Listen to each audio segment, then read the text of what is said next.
আমার প্রিয় ভাইয়ের হযরত বেলাল রাদিয়াল্লাহু তাআলা আনহু তিনি কেমন মানুষ ছিলেন। আল্লাহর নবী যখন মেরাজে গেলেন, মেরাজ থেকে আসার পরে আল্লাহর নবী বেলালকে ডাক দিয়ে বলে, বেলাল তুমি আমার দিকে আসো। আল্লাহর নবীর কাছে যখন হযরত বেলাল রাদিয়াল্লাহু তাআলা আনহু আসলেন, আসার পরে নবী আমার কালো বেলালের কপালটাকে কাছে নিয়া বেলালের কপালের মধ্যে একটা চুমু এঁকে দিলেন। দেওয়ার পরে বলছেন, বেলাল তুমি কি স্পেশাল কোনো আমল করো নাকি, তুমি একটু বলো। হযরত বেলাল রাদিয়াল্লাহু তাআলা আনহু বলছে, ইয়া রাসূলুল্লাহ আমি তো তেমন স্পেশাল কোনো আমলই করি না। সুবহানাল্লাহ বলবেন না? আসলে বলেন তো, আল্লাহর নবীর সাহাবীরা আমল বেশি করতেন নাকি কম করতেন? নবীর সাহাবীদের বৈশিষ্ট্য ছিল, স্বভাব ছিল এরকম, ওনারা আমল করতেন আকাশচুম্বী, কিন্তু বলে বেড়াতেন একদম ছোট করে বলতেন। আর আমাদের সমাজের আমরা আমল করি ছোট্ট আর বলে বেড়াই বিশাল বড় করে। কথা বলেন ঠিক কিনা? এক হাজী সাহেব হজ করে আসছে, আসার পরে ওনার বাড়িতে কয়েকজন হুজুর গেছে। যাওয়ার পরে এই হাজী সাহেব এবার হুজুরদের সামনে ছেলেকে বলছে, বাবারে আমি 9 নম্বর বারে হজ করতে গিয়ে যে জায় নামাজগুলো আনছিলাম, ওই 9 নম্বরে বার হজ করতে গিয়ে যে জায় নামাজগুলো আনছিলাম, ওই জায় নামাজগুলো এনে হুজুরদেরকে দাও, হুজুররা নামাজ পড়ুক। আপনারা বলেন তো কয় নাম্বার?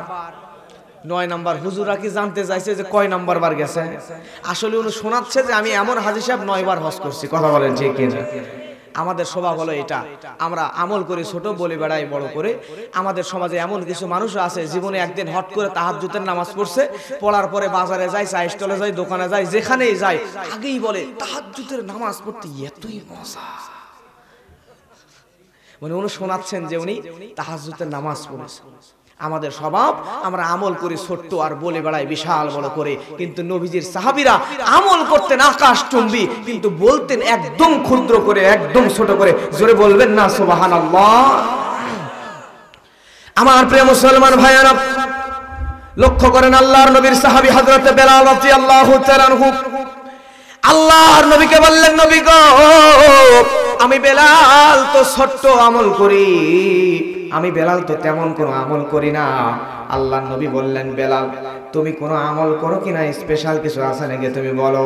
বেলাল বলে, আল্লাহর নবী তেমন কোনো আমল আমি করি না, কিন্তু আমল বলবেন কিনা জানি না, আমি ছোট্ট একটা কাজ করি, সেটা হলো আমার যতবার ওযু নষ্ট হয়ে যায় সাথে সাথে ওযু করে নিই, সব সময় ওযু অবস্থায় থাকার চেষ্টা করি, আর যতবার ওযু করে নেই ততবার 2 রাকাত তাহিয়াতুল ওযুর নামাজ আমি আদায় করে নিই। সুবহানাল্লাহ।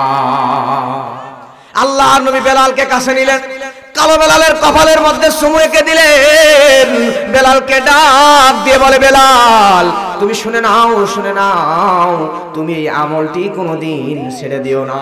কারণ হলো আমি নবী যখন মেরাজে গেলাম, মেরাজে যাওয়ার পরে আমি নবী ওই মেরাজে আমি সিদরাতুল মুনতাহা থেকে আল্লাহ রাব্বুল আলামিনের ফেরেশতা জিবরাইলের সঙ্গে যখন জান্নাতে গিয়েছিলাম, জান্নাতে যাওয়ার পরে ওই জান্নাতের ভিতরে ওই জিবরাইল আমার পাশে ছিল।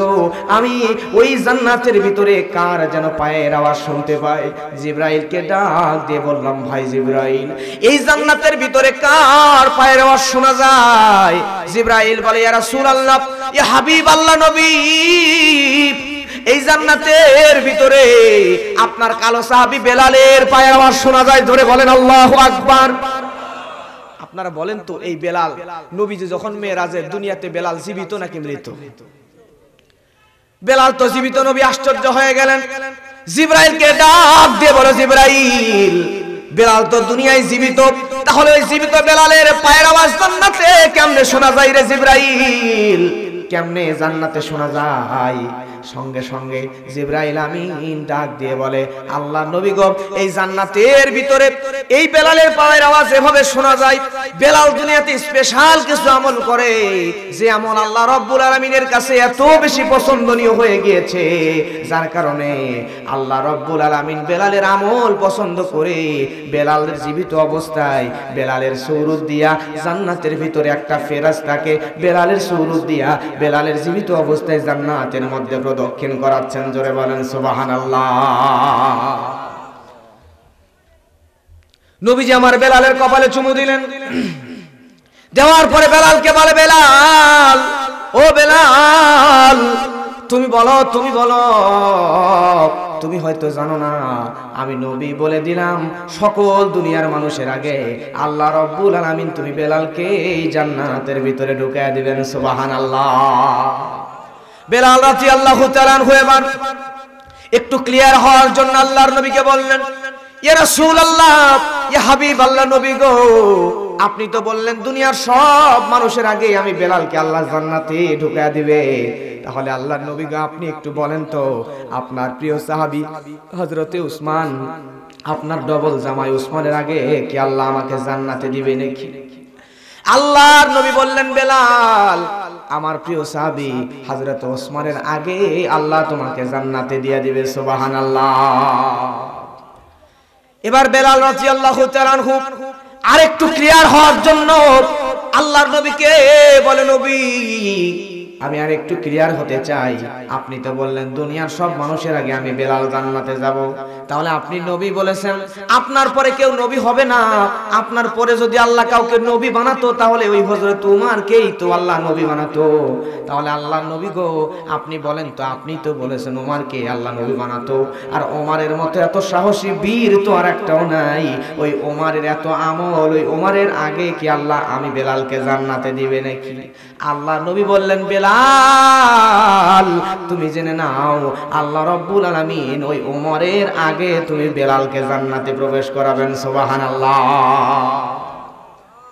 আল্লাহর নবীর কাছে আরেকটু ক্লিয়ার হওয়ার জন্য হযরতে বেলাল রাদিয়াল্লাহু তাআলা আনহু বলেন, ইয়া রাসূলুল্লাহ, ইয়া হাবিবাল্লাহ, নবী গো, আপনি একটু বলেন তো আপনার সাহাবী হযরতে আবু বকর, যার আমল দুনিয়ার সব উম্মতের চাইতে বেশি, আল্লাহু আকবার, দুনিয়ার সব উম্মতের চাইতে যে আবু বকরের আমল বেশি, আল্লাহ নবী গো আপনি বলেন তো ওই আবু বকরের আগে কি আমি বেলালকে আল্লাহ জান্নাতে দিবে নাকি? এবার বলেন তো আবু বকরের আমল কম নাকি বেশি? আম্মা জান আয়েশা রাদিয়াল্লাহু তাআলা আনহা আর আল্লাহর নবী দুইজন খোলা আকাশের নিচে এক জায়গায় বসে আছে। এমতো অবস্থায় খোলা আকাশের নিচে বসা আম্মা জান আয়েশা তখনও ছোট মানুষ।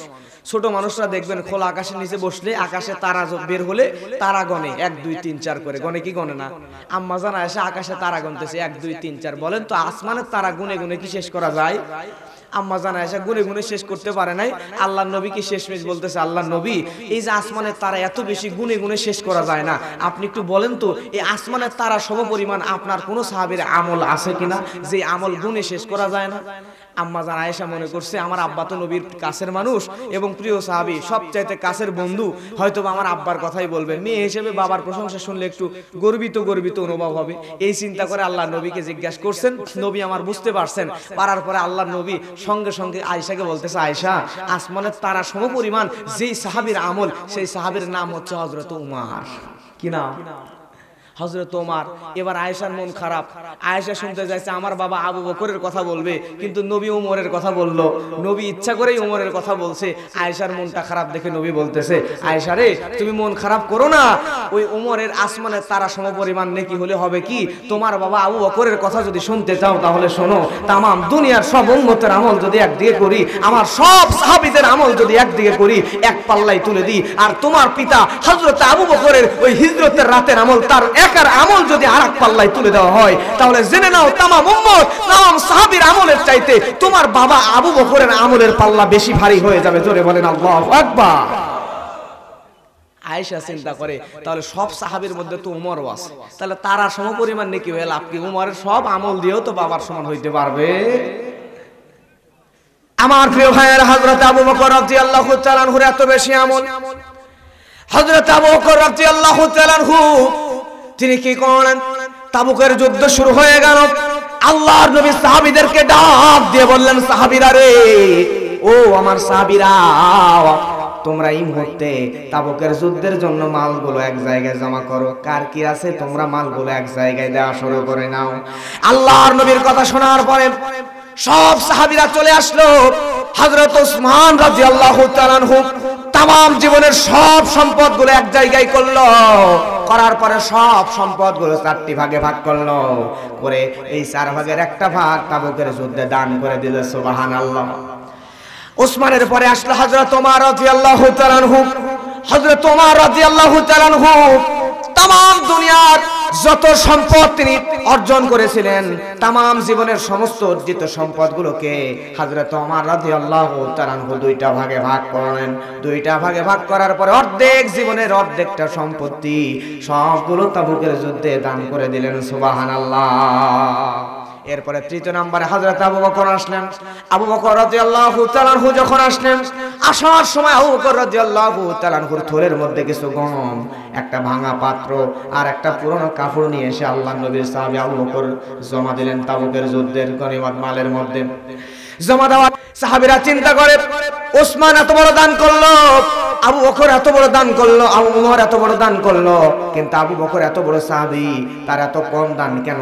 আল্লাহর নবী বিষয়টা বুঝতে পেরে আবু বকরের সামনে ওসমানকে ডাক দিলেন। ওসমান, তুমি বলো, তুমি এই যুদ্ধের মধ্যে কি কি দান করেছো? ওসমান বললেন, আল্লাহর নবী, আমার জীবনের সব সম্পদগুলোকে আমি একত্রিত করেছিলাম, করার পরে সব সম্পদ থেকে 4টা ভাগ করে একটা ভাগ ইসলামের জন্য আমি দান করে দিয়েছি। ওমরকে বলা হলো, ওমর, তুমি তাবুকের যুদ্ধের মধ্যে কি দান করলাম? হযরত ওমর রাদিয়াল্লাহু তাআলা বললেন, আল্লাহর নবী গো, আমি আমার জীবনের সব সম্পদগুলো একত্রিত করেছি, করার পরে 2টা ভাগে ভাগ করলাম, করার পরে 2 ভাগের একটা ভাগ আমি তাবুকের যুদ্ধের জন্য দান করে দিয়েছি। সুবহানাল্লাহ। লক্ষ্য করেন, আল্লাহর নবী হযরত ওসমানকে বলেছে, তুমি কি কি দান করেছো? ওমরকেও বলল, কতখানি দান করেছো? আর আবু বকরের বেলায় আল্লাহর নবী বললেন, আবু বকর, তুমি তোমার বাড়িতে কি কি রেখে এসেছো? প্রশ্নের একটু ভিন্নতা আছে না নাই? আবু বকরকে বলল, তুমি বাড়িতে কি কি রেখে এসেছো? আল্লাহর নবীর সাহাবী হযরত আবু বকর নবীকে ডাক দিয়ে বললেন, নবী, আমি আমার বাড়িতে আমি আমার নবী, আমার আল্লাহর রাসূলকে ছাড়া দুনিয়ার জাগতিক সম্পদ বলতে যা বোঝায়, আমি আমার আল্লাহ আর আল্লাহর নবী ছাড়া সব তো তাবুকের যুদ্ধে দান করে দিয়েছি। সুবহানাল্লাহ। কি আবু বকরের আমল কম নাকি বেশি? এরপর আল্লাহর নবীকে বলছেন, নবী গো, সবচাইতে বেশি যে আমল আবু বকরের। বেলাল বলে, নবী গো, ওই আবু বকরের আগে কি আমাকে আল্লাহ জান্নাতে ঢুকায় দিবে নাকি? আল্লাহর নবী বলে, ও বেলাল, তুমি জেনে নাও, সবচাইতে বেশি আমল যেই সাহাবীর, ওই সাহাবী আবু বকরের আগে তুমি বেলালকে আল্লাহ জান্নাতে ঢুকাবে। সুবহানাল্লাহ। বেলালের মনের মধ্যে আর একটু কৌতূহল, আল্লাহর নবীকে ডাক দিয়ে বলে, ইয়া রাসূলুল্লাহ, বেয়াদবি নেবেন না, ডোন্ট মাইন্ড, আপনি রাগ করবেন না, বেয়াদবি যদি না নেন তাহলে আমি বেলাল ক্লিয়ার হওয়ার জন্য আরেকটু জানতে চাই। আল্লাহর নবী আপনি যদি বেয়াদবি না নেন তাহলে বলবো। আল্লাহর নবী বলে, বেলাল বলো। বেলাল বলে, নবী গো, আপনি তো বলেছেন দুনিয়ার সব মানুষের আগে আমি বেলালকে আল্লাহ জান্নাতে ঢুকাবে। দুনিয়ার সব মানুষ যদি আসে তাহলে সব মানুষের মধ্যে তো আপনি নবী পড়ে যান, আপনি বলেন তো আমি বেলাল, আপনি নবীর আগেও কি জান্নাতে যাবো? জোরে বলেন আল্লাহু আকবার। এই কথা বলার পরে প্রিয় ভাইয়েরা আমার, আল্লাহর নবী মুস্কি দিয়ে হাসলেন। মুস্কি হেসে আল্লাহর নবী বেলালকে ডাক দিয়ে বলে, বেলাল, জানতে যখন চাও জেনে নাও, আমি নবীর আগে তুমি বেলাল জান্নাতে যাবা কিনা জেনে নাও। জান্নাতে যখন যাওয়া হবে, জান্নাতের গেটের সামনে যখন বড় বড় বড় বড় নবী পয়গম্বররা আসবে, জান্নাতের গেটে যখন সুন্দর করে আল্লাহর নবী হযরতে মূসা আলাইহিস সালাম আসবে, হযরতে মূসা এসে জান্নাতের গেটের মধ্যে ঠোকা দিবে, ঠক ঠক করে ঠোকা দিবে। দেওয়ার পরে ভিতর থেকে প্রশ্ন আসবে, কে? বাহির থেকে আল্লাহর নবী মূসা বলবে, আনা মিনাল মূসা, আমি হলাম আল্লাহর নবী মূসা কালিমুল্লাহ। ভিতর থেকে জবাব আসবে, আপনার জান্নাতে ঢোকার সময় এখনো হয় না, একটু সাইডে অপেক্ষা করেন। আল্লাহু আকবার। অপেক্ষা করতে বলবে। আল্লাহর নবী ঈসা আসবে, ভিতর থেকে জবাব আসবে, কে? ঈসা নবী বলবেন, আনা মিনাল ঈসা, আমি হলাম আল্লাহর নবী ঈসা। আল্লাহর নবী ঈসা কেউ বলবে, আপনি একটু ওয়েট করেন, অপেক্ষা করেন, এখনো ঢোকার সময় আপনার হয় নাই। আল্লাহর নবী ইব্রাহিম আসবে, নূহ আসবে, এরকম করে পর্যায়ক্রমে বহু নবী জান্নাতের গেটের কাছে আসবে, কাউকে ঢুকতে দেবে না। এমন সময় বেলাল, আমি নবী তো জান্নাতের মধ্যে হেঁটে হেঁটে প্রবেশ করব না, আল্লাহ রাব্বুল আলামিন আমাকে সাওয়ারির ব্যবস্থা করে দিবেন, জান্নাতে ঢোকার জন্য উটের একটা ব্যবস্থা করে দিবেন, আর ওই উটের রশিটা আমি বেলালের উটে আমি নবীর উটের রশিটা তুমি বেলালের হাতে ধরার দায়িত্ব থাকবে। এবার বলেন তো, উটের রশি যে ধরে থাকবে সে সামনে থাকে নাকি উটের পিঠে যে থাকবে সে সামনে থাকে? হযরতে বেলাল রাদিয়াল্লাহু তাআলা আনহু উটের রশিটা ধরে রাখবে। আল্লাহর নবী বলে, বেলাল আমি নবী উটের পিঠে বসে থাকবো, আর তুমি বেলাল জান্নাতের গেটের কাছে যাবা, যাইয়া ঠোকা দিবা। ঠোকা দেওয়ার পরে ভিতর থেকে আওয়াজ আসবে, কে? তুমি বেলাল তখন কোনো কথা বলবা না, তুমি চুপচাপ থাকবা, আর আমি নবী ওই উটের পিঠ থেকে আওয়াজ দিয়ে দিবা, আনা মিনাল মুহাম্মদ রাসূলুল্লাহ সাল্লাল্লাহু আলাইহি ওয়াসাল্লাম। আমি নবী মুহাম্মাদের নাম শোনার সঙ্গে সঙ্গে ওই জান্নাতের রক্ষী ফেরেশতারা জান্নাতের গেটটা উন্মুক্ত করে দিবে। সুবহানাল্লাহ। জান্নাতের গেটটা খোলার সঙ্গে সঙ্গে তুমি বেলাল দুনিয়ার সব মানুষের আগে আমি নবীর উটের রশিটা ধরে আগে আগে জান্নাতে ঢুকবা, আর আমি নবী উটের পিঠে করে করে জান্নাতের মধ্যে প্রবেশ করব। সুবহানাল্লাহ। এবার বলেন, এই বেলাল ছিল কালো, দেখতে ছিল অসুন্দর, কিন্তু এই বেলাল রাদিয়াল্লাহু তাআলা আনহু তিনি সফল মানুষ নাকি ব্যর্থ মানুষ? তার মানে বোঝা যাচ্ছে দুনিয়াতে টাকা পয়সা সম্পদ যাই থাকুক না কেন, আপনার যদি ঈমান না থাকে তাহলে আপনি আমি সফল মানুষ হতে পারি? আল্লাহর নবীর সাহাবী বারা বিন আসিফ রাদিয়াল্লাহু তাআলা আনহু এই সাহাবী বর্ণনা করছেন, আল্লাহর নবী জিহাদে যাবেন, জিহাদে যাওয়ার জন্য নবী আমার লৌহ কাপড় পরে বসে আছেন, লৌহ পোশাক পরে যুদ্ধের ময়দানে যাওয়ার জন্য রেডি হয়ে আছেন। এমন সময় আল্লাহর নবীর কাছে একজন বিধর্মী আসলো। আসার পরে আল্লাহর নবীর কাছে একজন বিধর্মী এসে আল্লাহর নবীকে ডাক দিয়ে বললেন, নবী গো, আমি মুসলমান হতে চাই। আল্লাহর নবী, আমি আপনার কাছে কালেমা পড়ার জন্য এসেছি, কিন্তু আপনি যুদ্ধের ময়দানে চলে যাবেন, যাওয়ার জন্য তো লৌহ পোশাক পরে নিয়েছেন। এখন নবী বলেন, আমি আপনার কাছে আগে কালেমা পড়ে মুসলমান হব, নাকি অবস্থায় আপনার সঙ্গে জিহাদের ময়দানে জিহাদ করতে চলে যাব? আল্লাহর নবী বললেন, তুমি আমার কাছে কালেমা পড়ে মুসলমান হয়ে নাও, তারপরে জিহাদের ময়দানে জিহাদ করার জন্য চলে যাও। জোরে জোরে বলেন না সুবহানাল্লাহ। লোকটা আল্লাহর নবীর কাছে কালেমা পড়ে নিলেন, কালেমা শাহাদা পাঠ করে নিলেন। নেওয়ার পরে এই লোকটা আল্লাহর নবীর সঙ্গে জিহাদের ময়দানে চলে গেলেন। জিহাদের ময়দানে গিয়ে জিহাদ করা শুরু করে দিলেন। কাফেরদেরকে কচুকাটা করতে করতে কয়েকজন কাফেরকে দুনিয়া থেকে বিদায় করে দিলেন, এবং নিজেও কাফেরদের আঘাতে জমিনে পড়ে শহীদ হয়ে গেলেন, জমিনের মধ্যে পড়ে গেলেন। যুদ্ধ যখন শেষ হয়ে গেল, নবীর সাহাবীরা লাশগুলো একত্রিত করতেছিল। এমন সময় আল্লাহর নবী ওই মুসলিম সাহাবীর কাছে গেলেন। যাওয়ার পরে ওই মুসলিম সাহাবীর দেহ দেখার পরে, লাশ দেখার পরে আল্লাহর নবী বললেন, জান্নাতি জান্নাতি জান্নাতি, এই সাহাবী হলো আল্লাহর জান্নাতি। সুবহানাল্লাহ।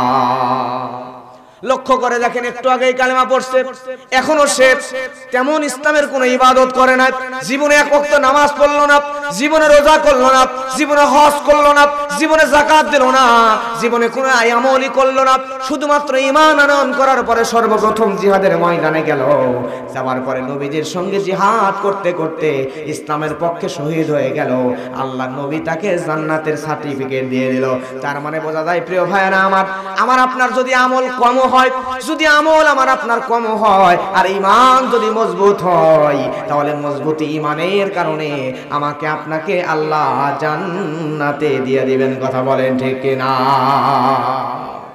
আপনার আমল যদি কম হয়, আমল আপনি খুব একটা করতে পারেন নাই, কিন্তু ঈমান আপনার মজবুত, জীবনে আপনার ঈমানের মধ্যে শিরকিয়াত আসে নাই, জীবনে আপনি কই শিরকের মতো ভয়ানক গুনাহ কোনোদিন করেন নাই, আপনি আমল করেছেন কম, কিন্তু ঈমানটা মজবুত যদি হয়, এই মজবুত ঈমানের কারণে আল্লাহ সুবহানাহু ওয়া তাআলা আপনাকে জান্নাতি বানায় দিবেন। কথা বলেন ঠিক কিনা?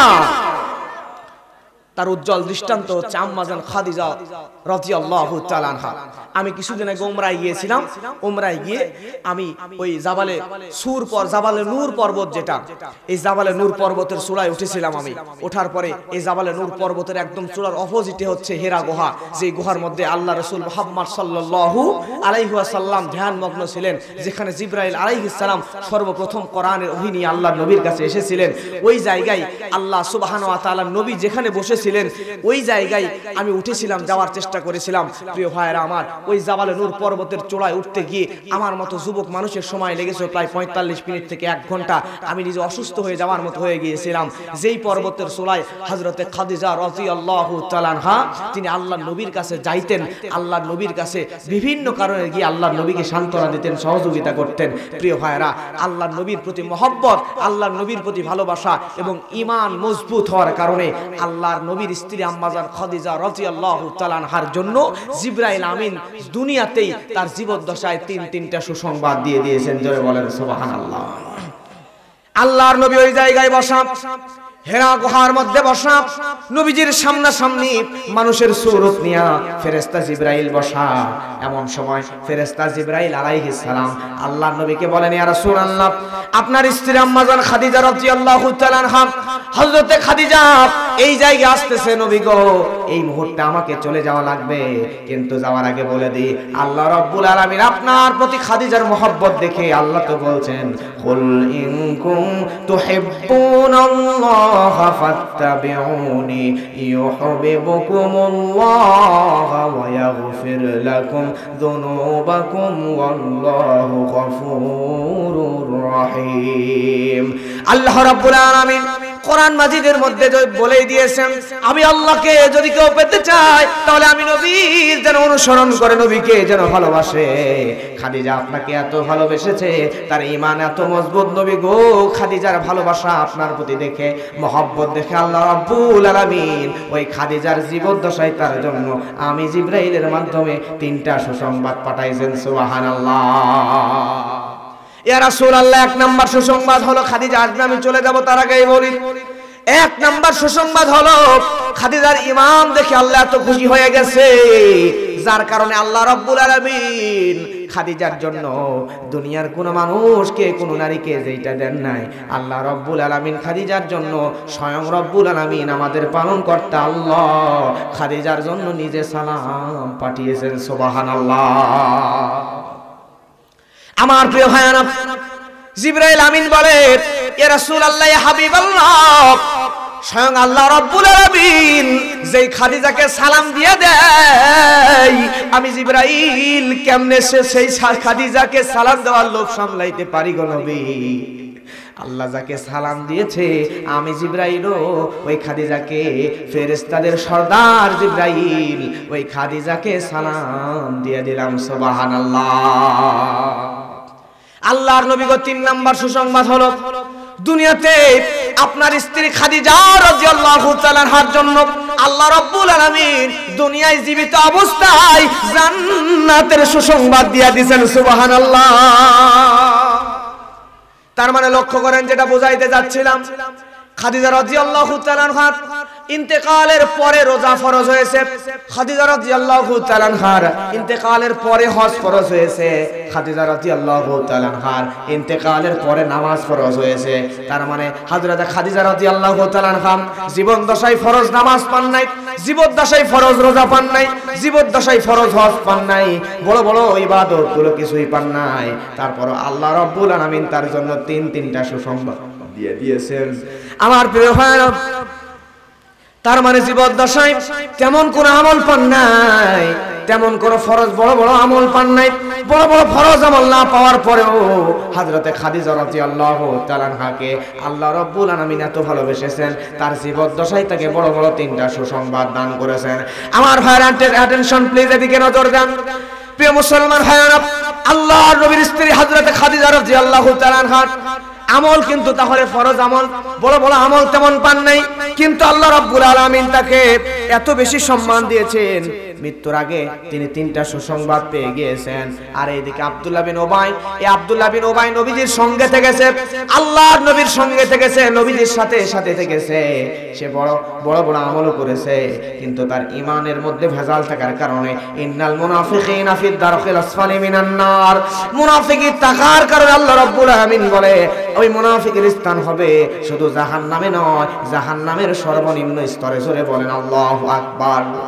তার মানে খাদিজা রাদিয়াল্লাহু তাআলা আনহার জীবনী থেকে জানলাম আপনার জীবনেও যদি ওরকম বড় বড় আমল না থাকে, আপনার আমল যদি কম হয় আর ঈমান যদি মজবুত হয়, তাহলে আল্লাহ রাব্বুল আলামিন মজবুত ঈমানের কারণে কম আমলেও কিন্তু আপনাকে জান্নাত দিতে পারেন। কথা বলেন ঠিক কিনা? প্রিয় ভাইয়েরা আমার, তাহলে ঈমানকে মজবুত করার দরকার আছে না নাই? জোরে বলেন আছে না নাই? আল্লাহর নবী যখন মেরাজ গেলেন, মেরাজ থেকে ফিরে আসার পরে আল্লাহর নবীকে, আল্লাহর নবীর সঙ্গে হযরত আল্লাহর নবীর সঙ্গে আবু জেহেলের দেখা হয়ে গেল। আবু জেহেল আল্লাহর নবীকে ডাক দিয়ে বলে, মুহাম্মদ বিন আব্দুল্লাহ রে, তোমার কাছে তোমার নতুন ধর্মের নতুন কোনো খবর আছে নাকি বলো। আবু বকর হযরতে আল্লাহর নবী মুহাম্মদ রাসূলুল্লাহ সাল্লাল্লাহু আলাইহি ওয়াসাল্লামের কাছে যখন আবু জেহেল এমন কথা জিজ্ঞেস করলো, আল্লাহর নবী আবু জেহেলকে ডাক দিয়ে বলে, আবু জেহেল রে, তুমি শুনে নাও, আমি গত রাত্রিতে মেরাজে গিয়েছিলাম। মেরাজে যাওয়ার পরে আল্লাহর বাড়ি আরশে আজিম থেকে শুরু করে নিয়ে জান্নাত জাহান্নাম প্রদক্ষিণ করে আমি নবী আবার একই রাত্রিতে দুনিয়াতে ফিরে এসেছি। জোরে বলেন সুবহানাল্লাহ। আবু জেহেল বলে, মুহাম্মদ বিন আব্দুল্লাহ রে, তুমি যে পাগল, তুমি যে মিথ্যাবাদী, এতদিন আমার কাছে কোনো ডকুমেন্ট ছিল না, এতদিন আমার কাছে কোনো প্রমাণ ছিল না, কিন্তু আজকে তুমি যে কথাটি বললা, এই কথা শোনার পরে তোমাকে পাগল প্রমাণ করার জন্য আর কোনো ডকুমেন্টের প্রয়োজন নাই। কারণ একজন মানুষ কেমনে আল্লাহর জান্নাতে যেতে পারে, আরো সে যাইতে পারে জাহান্নামে গিয়ে একই রাত্রিতে কেমনে আবার ফিরে আসে, এই কথা বলার পরে পাগল প্রমাণ করার জন্য আর কোনো ডকুমেন্টের প্রয়োজন নাই। জোরে জোরে বলেন না নাউজুবিল্লাহ। আল্লাহর নবী মনে বড় কষ্ট পেলেন। আর এইদিকে আবু জেহেল মনে মনে ভাবতেছে, যাকে আগে পাবো তাকে মুহাম্মদকে পাগল প্রমাণ করার জন্য কথাগুলো বলে দিব। আমার প্রিয় ভাইয়েরা, এমন কথা যখন আল্লাহর নবীকে বলার জন্য চিন্তা করলেন, আমার প্রিয় ভাইয়েরা, আবু জেহেল রাস্তা দিয়ে হাঁটতেছে, হাঁটতে হাঁটতে সর্বপ্রথম হযরত আবু বকরের সঙ্গে দেখা হয়ে গেল। হযরত আবু বকরের সঙ্গে দেখা হয়ে যাওয়ার পরে আবু বকরকে ডাক দিয়ে বলে, আবু বকর, তুমি শুনে নাও, শুনে নাও, তোমার বন্ধু মুহাম্মদ পাগল হয়ে গিয়েছে। কারণ হলো মুহাম্মদ বলতেছে সে নাকি মিরাজে গিয়েছিল, তুমি কি তার এই কথা বিশ্বাস করো নাকি? আবু বকর বলে, রে আবু জেহেল, না, মুহাম্মদ বিন আব্দুল্লাহ সত্যই যদি বলে থাকেন উনি মিরাজে গিয়েছিলেন, তাহলে আমি আবু বকর মুহাম্মদের মিরাজটাকে বিশ্বাস করে নিলাম। সুবহানাল্লাহ। কারণ হলো জেনে নাও আবু জেহেল, আমি মুহাম্মদ বিন আব্দুল্লাহ বলার আগে আমি আবু বকর কোনদিন আল্লাহকে দেখি নাই, কিন্তু মুহাম্মদ বিন আব্দুল্লাহ যেদিন বলেছে আল্লাহ আছে, সেদিন থেকে আল্লাহর ইবাদত করা শুরু করে দিয়েছি। আমি আবু বকর কোনদিন জান্নাত দেখি নাই, কিন্তু মুহাম্মদ বিন আব্দুল্লাহ যেদিন বলেছে জান্নাত আছে, সেদিন থেকে জান্নাতে যাওয়ার জন্য ইবাদত করা শুরু করে দিয়েছি। মুহাম্মদ বিন আব্দুল্লাহ বলার আগে আমি কোনদিন জাহান্নামও দেখি নাই, কিন্তু যেদিন মুহাম্মদ বিন আব্দুল্লাহ বলেছে জাহান্নাম আছে, সেদিন থেকে শুরু করে নেওয়া জাহান্নামের ভয় আমি অন্তরের মধ্যে ঢুকায় নিয়েছি। তার মানে শুনে নাও, মুহাম্মদ বিন আব্দুল্লাহর কথায় আমি যদি না দেখা আল্লাহকে বিশ্বাস করতে পারি, না দেখা জান্নাতকে বিশ্বাস করতে পারি, না দেখা জাহান্নামকে বিশ্বাস করতে পারি, তাহলে আমি আবু বকর মুহাম্মদ বিন আব্দুল্লাহর বলা না দেখা মিরাজটাকে বিশ্বাস করে নিলাম। সুবহানাল্লাহ। আমার প্রিয় ভাইয়ের নাম হলো বিশ্বাস। এইবারে আসেন, বলছিলাম মুমিনদের কয়টা গুণ, জোরে বলবেন কয়টা গুণ? এক নাম্বার গুণ আল্লাহ রাব্বুল আলামিন সূরা মুমিনুনের 2 নম্বর আয়াতের মধ্যে আল্লাহ রাব্বুল আলামিন বলেন, আল্লাযীনা হুম ফি সালাতিহিম খাশিউন। জোরে বলেন না আল্লাহু আকবার। আল্লাহ রাব্বুল আলামিন বলেন, মুমিন বান্দাদের 7টা গুণের মধ্যে 1 নম্বর গুণ হলো যারা বিনয় এবং নম্র নিজেদের নামাজে, যে মানুষগুলো নামাজের মধ্যে বিনয় আনবে, নম্রতা আনবে, এই মানুষগুলো হলো মুমিন বান্দা, জান্নাতি বান্দা। জোরে বলেন সুবহানাল্লাহ। আমাদের মধ্যে নামাজের মধ্যে বিনয় নম্রতা আছে নাকি? নামাজের মধ্যে যখন আমরা দাঁড়াই, নামাজের মধ্যে দাঁড়ানোর পরে এই যে মনে করেন কিছু কিছু মানুষ আছে আল্লাহু আকবার বলে, বলার পরে উপরে ফ্যান কয়টা আছে গনে, আছে না নাই? আছে না নাই? এরপরে নামাজে দাঁড়াইছে, দাঁড়ানোর পর ইমাম সাহেব আল্লাহু আকবার বলছে, পিছন থেকে মুসল্লি পায়ে মশা পড়ছে, এমন জোরে পটাশ করে মশা মারছে, ইমাম সাহেব সহ 4-5 জনের নামাজ ছুটে গেছে সব। আছে না নাই? এরকম আছে না নাই? কিন্তু আল্লাহর নবীর সাহাবীরা কেমনে নামাজ পড়তেন? সাহাবীরা নামাজে দাঁড়াইছে, দূর থেকে তাকালে মনে হয় যে গাছ দাঁড়িয়ে আছে। সুবহানাল্লাহ বলবেন না? দূর থেকে তাকে চোখের দিকে তাকালে বোঝা যেত, কিছুক্ষণ পর চোখ নড়াই, তখন বোঝা যায় না রে চোখ নড়াচ্ছে, তার মানে মনে হয় এটা জীবিত মানুষ। আর উপর থেকে পাখিগুলো উঠতে উঠতে ডালপালা গাছ, এত দীর্ঘ নামাজ, এত সুন্দর, এত বিনয় নম্রতা ছিল তাদের নামাজের ভিতরে। ওই সাহাবীদের নামাজের মধ্যে পাখিরা এসে কাঁধের উপর বসে থাকতো গাছ মনে করে। সাহাবীদের নড়াচড়া এত দীর্ঘ হতে, এত সুন্দর বিনয় নম্রতা নিয়ে নামাজ পড়তেন। জোরে বলেন না সুবহানাল্লাহ। আমার প্রিয় ভাইয়েরা, বদরের যুদ্ধের পর যখন আবু জেহেলকে হত্যা করা হলো, করার পরে কাফেররা মুসলমানদের বিরুদ্ধে অ্যাকশন নেওয়ার জন্য আল্লাহর নবীর সাহাবী হযরতে খুবাইব রাদিয়াল্লাহু তাআলা আনহুকে তারা বন্দী করে ফেললো। খুবাইবকে বন্দী করার পরে বলা হলো, খুবাইব রে, তুমি যদি বাঁচতে চাও তাহলে মুসলমানদের নবী মুহাম্মদ বিন আব্দুল্লাহকে একবার গালি দাও। একবার যদি মুহাম্মদ বিন আব্দুল্লাহকে গালি দিতে পারো তাহলে জেনে নাও তাহলে তুমি খুবাইবকে মুক্ত করে দেওয়া হবে, আর নতুবা তুমি খুবাইবকে শুলে চড়িয়ে হত্যা করা হবে। জোরে জোরে বলেন না নাউজুবিল্লাহ। নবী সাহাবী খুবাইব রাদিয়াল্লাহু তাআলা আনহু বলে, রে কাফেররা শুনে নাও, আমি খুবাইব হলো মুহাম্মদ নবীর উম্মত। আমি খুবাইবের যদি জীবন চলে যায় জীবন দিয়া দিব, কিন্তু আমি খুবাইব ঈমান দিব না। জোরে বলেন আল্লাহু আকবার। আমার প্রিয় ভাইয়েরা, খুবাইবকে এবার ধরে বন্দী করে রাখা হলো। খুবাইবকে একটা ঘরের মধ্যে বন্দী করে ফেলা হলো। ঘরের মধ্যে বন্দী করার পরে খুবাইবের খাবার বন্ধ করে দেওয়া হলো, খুবাইবের পানি বন্ধ করে দেওয়া হলো, খুবাইবকে ঘরের মধ্যে আটকে দেওয়া হলো। ক্ষুধার যন্ত্রণা দিয়ে তাকে কষ্ট দেওয়া হবে। কিন্তু আমার প্রিয় মুসলমান ভাইয়েরা, এমন সময় কয়েকদিন হয়ে গেল, যেই বাড়িতে বন্দী করে রাখা হয়েছিল ওই বাড়িতে ছোট্ট একটা মেয়ে ছিল, নাম তার জাইমা। এই মেয়েটা চিন্তা করলো, খুবাইবতে আমাদের ঘরে বন্দী করা হয়েছে, এই খুবাইব তো খাবার বন্ধ, তার পানি বন্ধ, কেমনে না খেয়ে বেঁচে আছে, দেখার জন্য জানালা দিয়েও কি দিয়েছে। মেয়েটা তাকায় দেখে আনসিজনিয়াল কিছু ফল খুবাইবের সামনে, জোপায় আঙ্গুর, তাও আবার ছোট্ট আঙ্গুর নয়, এমন বড় বড় আঙ্গুর, যে আঙ্গুরগুলো মুখের মধ্যে দিয়ে ঠাসি দিলে রস দিয়ে মুখ ভর্তি হয়ে যায়। এত বড় বড় আঙ্গুর খুবাইবের সামনে আনসিজনিয়াল ফল দিয়ে ঝুড়ি ভর্তি করে রাখা আছে। সুবহানাল্লাহ। খুবাইবকে পরবর্তীতে জিজ্ঞাসা করা হলো, খুবাইব তোমার তো খাবার বন্ধ করা ছিল, তোমার তো পানিও বন্ধ করা ছিল, তাহলে আনসিজনিয়াল ফলগুলো তোমার ঘরের মধ্যে কে এনে দিল? খুবাইব তুমি একটু বলো। আমার প্রিয় ভাইয়েরা, এমন কথা বলার পরে খুবাইব বলতেছে, রে কাফেরেরা, তোমরা শুনে নাও, তোমরা আমি খুবাইবের খাবার বন্ধ করতে পারো, আমি খুবাইবের পানিও বন্ধ করতে পারো, কিন্তু যে আল্লাহর জন্য আমি আজকে জেলে বন্দী আছি, ওই আল্লাহ রব্বুল আলামিন আমাকে ভুলে যায় নাই। ওই আল্লাহ রব্বুল আলামিন আমি খুবাইবের জন্য জান্নাত থেকে খাবার পাঠাইছেন। সুবহানাল্লাহ। এই খুবাইবকে এবার হত্যা করবে, তারা নিয়ে যাচ্ছে হত্যা করার জন্য। তার আগে খুবাইবকে বলে, খুবাইব তোমার জীবনের শেষ কোনো আশা আছে কিনা, তোমার জীবনের শেষ কোনো ইচ্ছা আছে কিনা বলো। হযরত খুবাইব তখন বলতেছে, আমার জীবনের শেষ ইচ্ছা তোমরা যদি একটু সময় দিয়ে দাও, আমি ওযু করে 2 রাকাত নফল নামাজ আদায় করতে চাই। সুবহানাল্লাহ।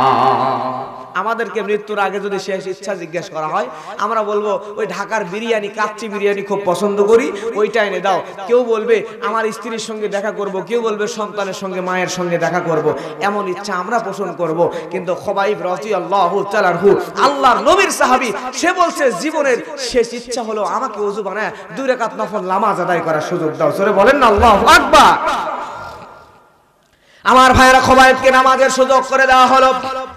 খুবাইব রাদিয়াল্লাহু তাআলা আনহু নামাজে দাঁড়ায় গেলেন। নামাজে দাঁড়ানোর পরে প্রথম রাকাত নামাজে এমন বিনয়, এমন নম্রতার সাথে নামাজ আদায় করলো, এত সুন্দরভাবে নামাজ পড়লো, যে নামাজে দেখে কাফেরেরা মন্ত্রমুগ্ধের মতো খুবাইবের নামাজের দিকে তাকায় আছে। প্রথম রাকাত নামাজ ধীরে স্থিরভাবে বিনয় নম্রতার সাথে আদায় করলো, কিন্তু দ্বিতীয় রাকাত নামাজের সময় যখন আসলো তখন একটু তাড়াহুড়া করে সালাম ফিরিয়ে ফেললো। কাফেররা জিজ্ঞাসা করলো, খুবাইব প্রথম রাকাত নামাজ তো সুন্দর করে পড়লা, কিন্তু দ্বিতীয় রাকাত নামাজে তুমি এত সময় কেন নিলা, একটু বলো। খুবাইব তখন বলল, রে কাফেররা তোমরা শুনে নাও, আমি খুবাইব নামাজের মধ্যে এত মজা পাইতেছি না, আমি খুবাইবের যদি জীবন চলে যাইতো তারপর আমি খুবাইব জীবন গেল নামাজ ছেড়ে দিতাম না, কিন্তু আমি দ্বিতীয় রাকাতে আমি কেন তাড়াতাড়ি নামাজ শেষ করে দিলাম, কারণ হলো আমি হলাম মুসলমান, আর আমি মুসলমান, আমি নামাজ পড়তেছি, তোমরা কাফেরদের আমার দেরি করে নামাজ পড়া দেখলে মনের মধ্যে আসতে পারে সবাই হয়তোবা মৃত্যুর ভয় নামাজটাকে দীর্ঘ করতেছে যাতে মৃত্যুটা একটু দেরিতে হয়। চিন্তা করো, তোমরা বুঝে নাও, আমি খোবাইবের এই রকম চিন্তা যদি মাথার মধ্যে না আসতো, তোমরা এরকম যদি চিন্তা করবা যে আমি দেরিতে নামাজ পড়তেছি, ধীরে ধীরে নামাজ পড়তেছি মৃত্যুর ভয়ে, এই চিন্তা যাতে তোমাদের মাথার মধ্যে না আসে, এই জন্য আমি খোবাইব তাড়াহুড়া করে নামাজ পড়ে নিয়েছি। এই চিন্তা আমার মনের মধ্যে না আসলে আমি জীবন চলে গেলেও নামাজ ছেড়ে দিতাম না। সুবহানাল্লাহ। খোবাইব রাদিয়াল্লাহু তাআলা আনহু এটাই ছিল জীবনের শেষ নামাজ। তবে প্রিয় ভাইয়েরা, তার এই জীবনের শেষ নামাজের মধ্যে কেমন বিনয়, কেমন নম্রতা ছিল, যেই নামাজের দৃশ্য দেখে দাওয়াত দেওয়া লাগে নাই, ইসলাম বোঝানো লাগে নাই। এই খোবাইব রাদিয়াল্লাহু তাআলা আনহুর জীবনের শেষ নামাজের দৃশ্য দেখে নবীর আরেকজন সাহাবী কালেমা পড়ে মুসলমান হয়ে গেছে, তখন সে কালেমা পড়ে নাই।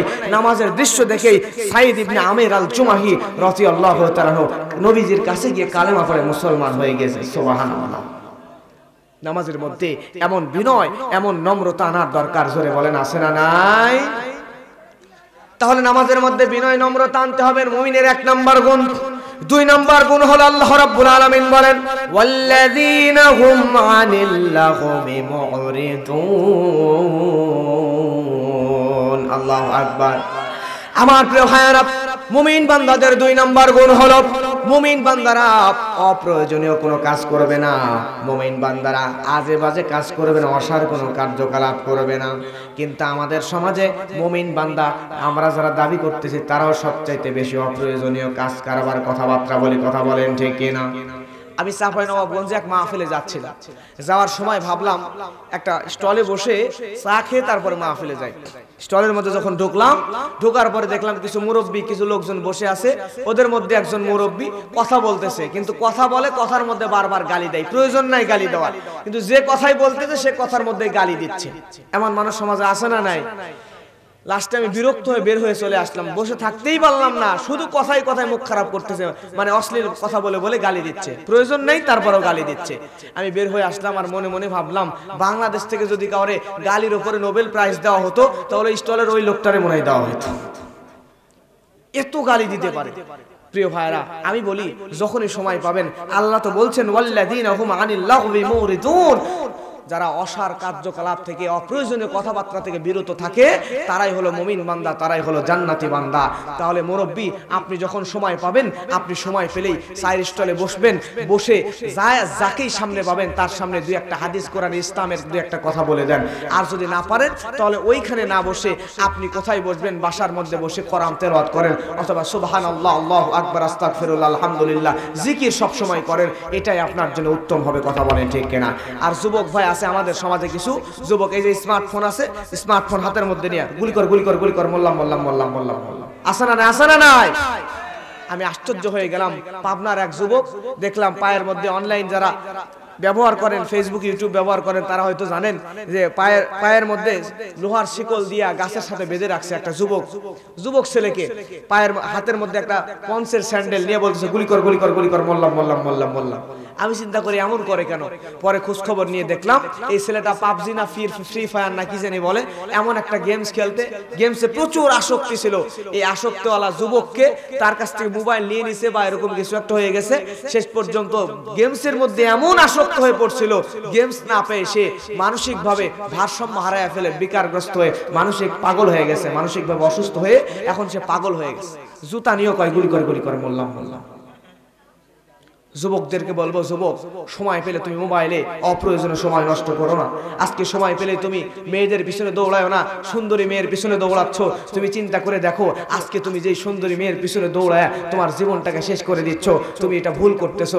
আজকে তুমি ক্যারিয়ারের পিছনে যদি দৌড়াইতা, তুমি যদি তোমার বাবা মার খেদমতের পিছনে দৌড়াইতা, আল্লাহ কেন তোমাকে দুনিয়াতে পাঠিয়েছে সেই উদ্দেশ্যের পিছনে যদি তুমি দৌড়াইতা, তাহলে বিশ্বাস করো যুবক, তোমার জন্য আল্লাহ সুবহানাহু ওয়া তাআলা জান্নাতের ব্যবস্থা করে দিত। কথা বলেন ঠিক কিনা?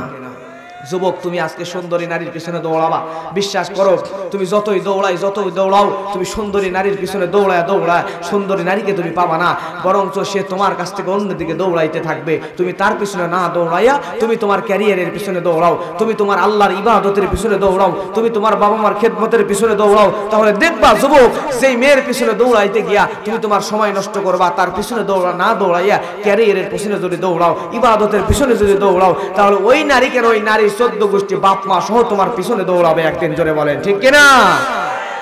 অতএব প্রিয় যুবক ভাইয়েরা, কবরের কথা চিন্তা করো। আজকে দুনিয়াতে আসো, আজকে যদি মরে যাও তোমাকে কবরে রাখা হবে। মুরব্বী, আপনি মরে গেলেও তো আপনাকে কবরের মধ্যে রাখা হবে। ওই কবরের উপরে বাঁশগুলো সারি সারি করে বিছায়া দেওয়া হবে, তবে কাঁচা কাঁচা বাঁশ। দুনিয়াতে আমরা অহংকার করি, দুনিয়াতে আমরা তাকাব্বুরি করি, বাহাদুরি করি, কিন্তু আমরা হয়তো জানি না আমরা যখন মারা যাওয়ার পরে কবরে আমাদের লাশটাকে রাখার পরে ওই লাশের উপরে যে বাঁশগুলো বিছায়া দেওয়া হবে, ওই কাঁচা বাঁশগুলো পচার আগে কবরের ভিতরে আমাদের লাশ কিন্তু পচে যাবে। কথা বলেন ঠিক কিনা?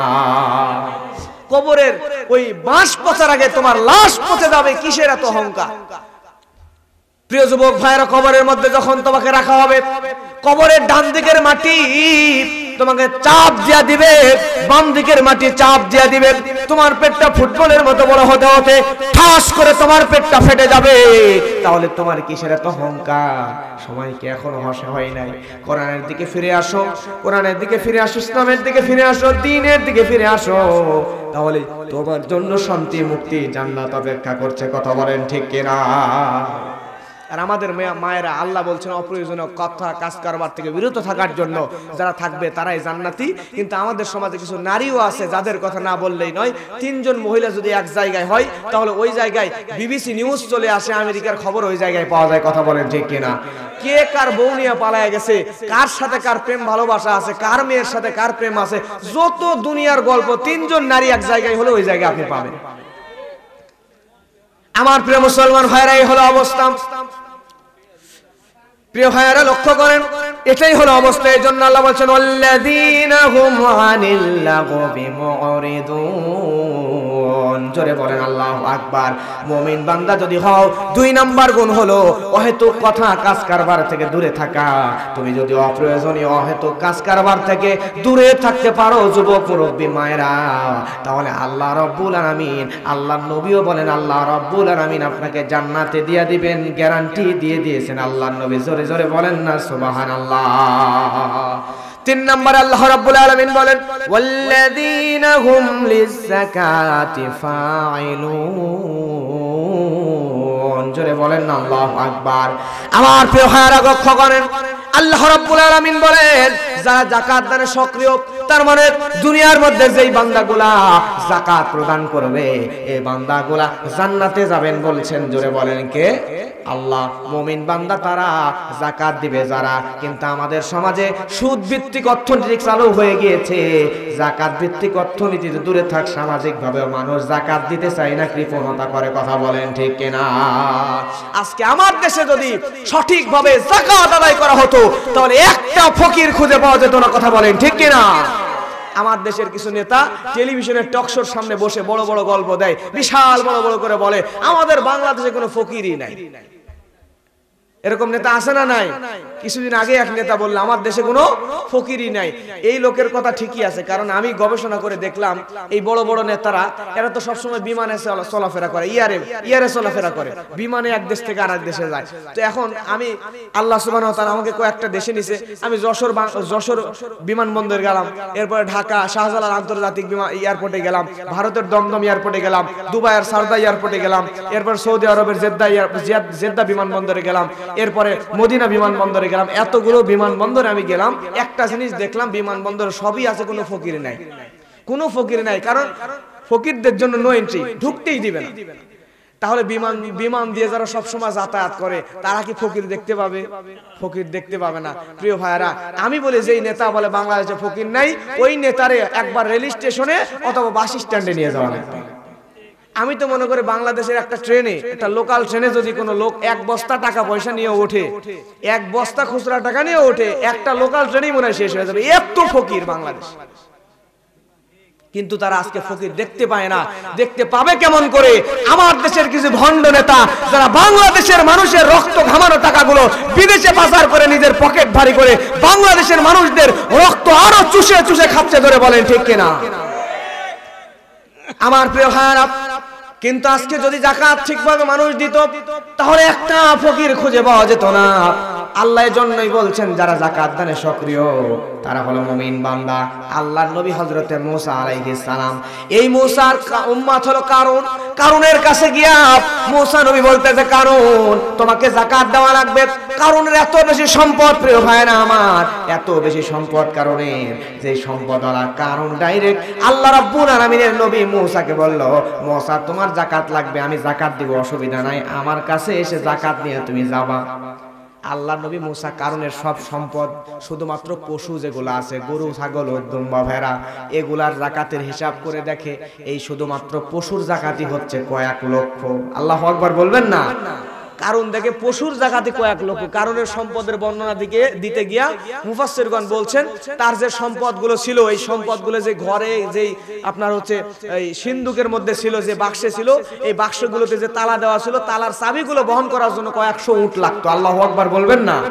এত বেশি সম্পদ, তার শুধু পশুর যাকাতকেও হিসাব করে দেখে কয়েক লক্ষ পশু যাকাত দেওয়া লাগবে। কারণের মাথা ঘুরে গেছে, এত কষ্ট করে ইনকাম করলাম আমি, আর ওই মূসা নবী যাকাত দিব কি জন্য? মূসা নবী এবার আসার পরে বলছে, ভাই মূসা তুমি তো যাকাত চাইতেছো, কিন্তু শোনো এতগুলো তো যাকাত দেওয়া যাবে না, তুমি মুখ খোলো না, যা তোমার লাগে নিয়ে যাও, যাকাত টাকা দিতে পারবো না, তুমি নিয়ে যাও। মূসা নবীকে ঘুষ দিতে চায়, নাউজুবিল্লাহ বলবেন না? আল্লাহ নবীরা কি ঘুষ নিবে? মূসা নবীর মেজাজ গরম, বলে কারণ যাকাত তোমার দেওয়াই লাগবে, কোনো ছাড় নাই। এবার কারুনের মেজাজ গরম, চিন্তা করে মূসা তো যে ঠেটা নবী, মূসা নবীর যে রাগ, এই রাগওয়ালা নবী মূসা আলাইহিস সালাম, এই রাগের কারণে তো আমার 12টা বাজায় দিবে, যেমনি হোক মূসা যাকাত আদায় করবেই। অতএব চক্রান্ত করে মূসা যাতে আমার কাছে মুখ নিয়ে আসতেই না পারে, লজ্জিত করে ফেলবো, তাকে এমন কলঙ্ক দিয়ে এরকম একটা ব্যবস্থা করব। প্রিয় ভাইরা আমার, মূসা আলাইহিস সালামকে অপমানিত করার জন্য কারণ করলো কি? ওই সমাজের মধ্যে একজন সুন্দরী তরুণী যুবতী নারী ছিল, যেই নারী টাকার বিনিময়ে নিজের দেহকে বিক্রি করত। পতিতা নারী, এই নারীর কাছে কারণ চলে গেল। যাওয়ার পরে পতিতা নারীকে বললাম, রে সুন্দরী রূপবতী তরুণী যুবতী নারী, তোমার কাছে আমি এসেছি, তোমাকে 1 বস্তা টাকা দিব, গহনা দিয়া তোমার সারা শরীর মোড়া দিব। শর্ত হলো ওই যে আমাদের জামানার নবী মূসা, ওই নবী মূসা যখন এরকম একটা সমাবেশের মধ্যে দাঁড়ায় বক্তব্য দিবে, বক্তব্য দেওয়ার সময়ে ওই মূসা নবীর সামনে গিয়ে যাবা তুমি, যাওয়ার পরে ওই নবী মূসার সামনে দাঁড়ায় শুধু বলবা, জনসমাবেশের সব মানুষদেরকে উদ্দেশ্য করে বলবা, আপনারা তো সবাই আমাকে চেনেন, যে এই লোকটা এত সুন্দর করে বড় বড় গল্প দেয়, বক্তব্য দেয়, ওই নবী মূসা আমি পতিতা নারীর রেগুলার কাস্টমার। জোরে বলেন নাউজুবিল্লাহ। নারী রাজি হয়ে গেল। যাওয়ার পরে প্রিয় ভাইরা আমার, মূসা আলাইহিস সালাম এমন একটা সমাবেশের মধ্যে হাজার হাজার মানুষদেরকে নিয়ে বক্তব্য দিচ্ছেন। এমন সময় নারী ওই জায়গা আসতেছে। আসলে আল্লাহর নবী মূসার আর কোনো দোষ নাই, আল্লাহর নবী মূসার একটাই দোষ, আল্লাহর ফরজ আইন যাকাত আদায় করা, আল্লাহর আইন যাকাত আদায় করা। এই একটা দোষের কারণে ফরজ আইন যেহেতু মূসা নবী মানবে, এই যাকাতের ওয়াজ করার কারণে মূসা নবীর বিরুদ্ধে ধর্ষণের অভিযোগ নিয়ে আসতেছে একজন নারী। কারণ ষড়যন্ত্র করে এই নারীকে ভাড়া করে আনছে। আজকেও দুনিয়ার দিকে তাকায় দেখেন, আমার দেশের আলেমদেরও কোনো দোষ নাই। আলেমরা ধর্ষণ করে না, আলেমরা চুরি করে না, আলেমরা ডাকাতি করে না, আলেমরা খুন করে না, আলেমরা নারীদেরকে ধর্ষণ করে না, আলেমরা সুদের বিরুদ্ধে কথা বলার কারণে, মদের বিরুদ্ধে কথা বলার কারণে, আল্লাহ রাব্বুল আলামিনের জমিনে আল্লাহর কোরআনের আইনের কথা বলার কারণে আলেমদেরকে আজকে মিথ্যা মামলা দিয়া জেলের মধ্যে বন্দী করা হয়। জোরে বলেন ঠিক কিনা? আমার প্রিয় ভাইরা, আল্লাহর নবী হযরত মূসা আলাইহিস সালাম, এই নবী মূসা, তার সামনে ওই পতিতা নারী চলে আসলো। আসার পরে ওই নারীর সামনে বসা, ওই নারীর পাশেই কারণ বসা আছে। এইদিকে হলো কি কারণ টাকা দিয়ে ভাড়া করছে। কিন্তু এই নারী যখন মূসার সামনে আসছে, মূসার নুরানি চেহারা দেখে আর মনোমুগ্ধকর বয়ান শোনার পরে, ওয়াজ শোনার পরে ওই নারীর মধ্যে আল্লাহ রাব্বুল আলামিন ঈমানি নূর ঢুকায়া দিয়েছে। ওই নারী মূসা নবীর বিরুদ্ধে কলঙ্ক লাগাইতে আসে। আসার পরে ওই নারী নিজেই মুসা নবীর ভক্ত হয়ে গেছে। সুবহানাল্লাহ। আমার প্রিয় ভাইয়েরা, আল্লাহর নবী মুসা আলাইহিস সালামের সামনে নারী বসা। এবার নারী মনে মনে স্থির করে নিয়েছে, মুসা নবীর বিরুদ্ধে আমি মিথ্যা কোনো তহমত দিব না। কারণ বেটা মুসা নবীর বক্তব্য প্রায় শেষ হয়ে যাচ্ছে। কারণ বেটা পাশেই বসা বদমাইশ ভণ্ড প্রতারক। কারণ ওই পতিতা সুন্দরী তরুণী তন্নি যুবতী নারীর পাশে ওই নারীকে ওঠার জন্য সিগন্যাল দিচ্ছে, আঙ্গুল এমনি নিছে। নেওয়ার পরে নারীর এরকম করে পেছন দিকে পিঠের দিকে এমনি নরম জায়গায় এমন করে গোতা দিচ্ছে, উঠে তাড়াতাড়ি উঠে তাড়াতাড়ি সাক্ষী দে, মানুষ তো চলে যাবে তাড়াতাড়ি। প্রিয় ভাইয়ের আমার, একবার গোতা দিছে, এই মেয়ে এমন করে। দ্বিতীয়বার কিছুক্ষণ পরে আবার খোঁতা দিছে। দ্বিতীয়বারও যখন ওঠে না, তৃতীয়বার ওই তরুণী তন্নি সুন্দরী যুবতী পতিতা নারীকে এবার কারণ জোরে করে আঙ্গুল দিয়ে যেই না খোঁতা দিছে, নারী রাগের চোটে দাঁড়ায়া গিয়ে বলতেছে, ভাইরা আমার, আপনারা তো সবাই আমাকে এখানে আমাকে সবাই চেনেন। কেউ বা আমাকে আমার সম্বন্ধে শুনে আমাকে চিনেছেন, অথবা কেউ বা আমার খরিদ্দার হিসাবে এসেছিলেন, সেই হিসাবে আমাকে চিনেছেন। আমি এই এলাকার সবচাইতে সুন্দরী তরুণী তন্নি পতিতা নারী, টাকার বিনিময়ে আমি আমার দেহকে বিক্রি করি। এই জায়গায় আমি এসেছিলাম এই যে কারণ, এই ভণ্ড প্রতারক কারণ আল্লাহর নবী মুসার বিরুদ্ধে আমাকে মিথ্যা তহমত দেওয়ার জন্য, মুসার চরিত্রে কলঙ্ক লাগানোর জন্য, টাকা পয়সা দিয়ে ভাড়া করে এই নবী মুসার বিরুদ্ধে কথা বলার জন্য ভণ্ড কারণ আমাকে এই জায়গায় এনেছে। জোরে বলেন নাউজুবিল্লাহ। আমার প্রিয় ভাইয়েরা, এইবার এমন কথা বলার পরে ওই কারণের সামনে ওই নারী টাকার বস্তা নিয়ে কারণের দিকে ঠাস করে ফালা দেয়া বলে, কারণ তোর টাকাও নেব না, তোরাও নেব না, মুসা নবীর বিরুদ্ধে সাক্ষীও দেব না। আল্লাহু আকবার। এইবার টাকা পয়সা ফেলে দিয়ে যখন নারী চলে যায়, এমন সময় আল্লাহর নবী কারণ, আল্লাহর নবী মুসা কারণের উপর রাগান্বিত হয়ে গেছে। মুসা নবীর এত রাগ শুরু হয়ে গেলে চুল খাড়া হয়ে যায়, টুপি দাঁড়িয়ে যায়, এত বেশি রাগ। আল্লাহর নবী মুসা রাগের চোটে আল্লাহর কাছে দোয়া করে, আল্লাহ, যে কারণ আমার বিরুদ্ধে, আমি তো কোনো দোষ করি নাই, তারপর আমার বিরুদ্ধে যেই কারণ মিথ্যা তহমত দিল, আমি নবীর চরিত্র নিয়েও কলঙ্ক লাগানোর চেষ্টা করলো, আল্লাহ তুমি ওই কারণকে এই মুহূর্তে জমিনের নিচে দাবায়া দাও। জোরে জোরে বলেন না আল্লাহু আকবার। এ কথা বলার পরে ফেরেশতারা আসতে কারণের পায়ের কাছে, আসার পরে কারণের পায়ের নিচে এমনি ধরছে, জমিনের নিচ থেকে দুজন ফেরেশতা কারণের দুই পা ঠ্যাং ধরছে, পা ধরছে, তো দিছে খেসকা টান, জমিনের মধ্যে হাঁটু পর্যন্ত কারণ গেড়ে গেছে। আল্লাহু আকবার বলবেন না? হাঁটু পর্যন্ত গেড়ে গেছে।